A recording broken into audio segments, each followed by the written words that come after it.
Let me take this second to introduce our commencement speaker.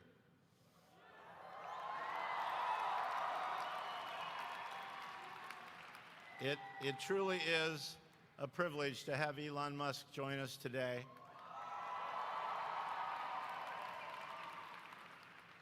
He doesn't need much of an introduction, but let me tell you a little bit about him. He grew up in South Africa, got his degrees from Wharton, came to California, started a company, merged into a company, sold a company called PayPal. Some of you might use it. He then has gone on to become the CEO of Tesla Motors and the CEO of SpaceX. And in his mind, he has lots of brilliant ideas. I know it's truly an honor and a privilege to have him join us today, Mr. Elon Musk.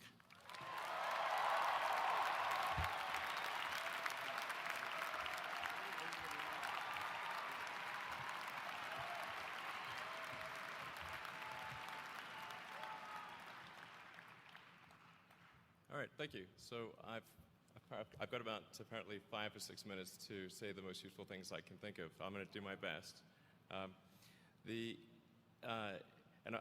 It was suggested that I distill things down to three items. I think I'll go with 4, and I'll try. I think these are pretty important ones. Some of them are going to sound like, well, you've heard it before, but it's worth re-emphasizing. I think the first is you need to work, depending upon how well you want to do, and particularly if you're starting a company, you need to work super hard. So what does super hard mean? Well, when my brother and I were starting our first company, instead of getting an apartment, we just rented a small office and we slept on the couch.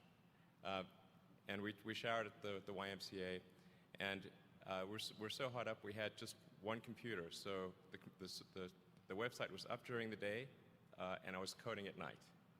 7 days a week, all the time. And I sort of briefly had a girlfriend in that period, and in order to be with me, she had to sleep in the office. So work hard, like, every waking hour. That's the thing I would say, particularly if you're starting a company. And I mean, if you do simple math, say like, okay, if somebody else is working 50 hours and you're working 100, you'll get twice as much done in the course of a year as the other company. The other thing I'd say is that if you're creating a company or if you're joining a company, the most important thing is to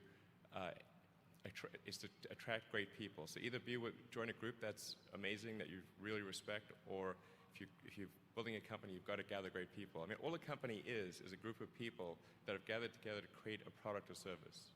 And so depending upon how talented and hardworking that group is, and the degree to which they are focused cohesively in a good direction, that will determine the success of the company. So do everything you can to gather great people if you're creating a company.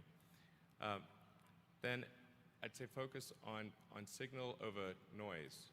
A lot of companies get confused.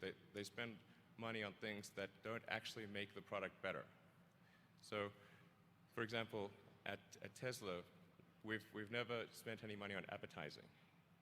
We put all of the money into R&D and manufacturing and design to try to make the car as good as possible. I think that's the way to go. So, for any given company, just can keep thinking about, are these efforts that people are expending, are they resulting in a better product or service? And if they're not, stop those efforts. And then the final thing is to sort of don't just follow the trend.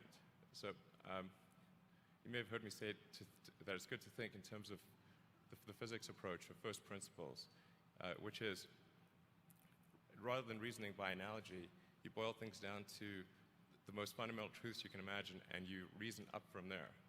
And this is a good way to figure out if something really makes sense, or if it's just what everybody else is doing.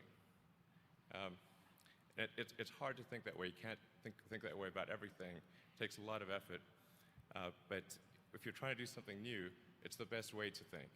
And that framework was developed by physicists to figure out counterintuitive things like quantum mechanics. So it's really a powerful method. Anyway, so that's, and then I think the final thing I would encourage you to do is, now is the time to take risk. You don't have, yeah, you don't have kids. Your obligation. Well, I mean, probably don't have kids.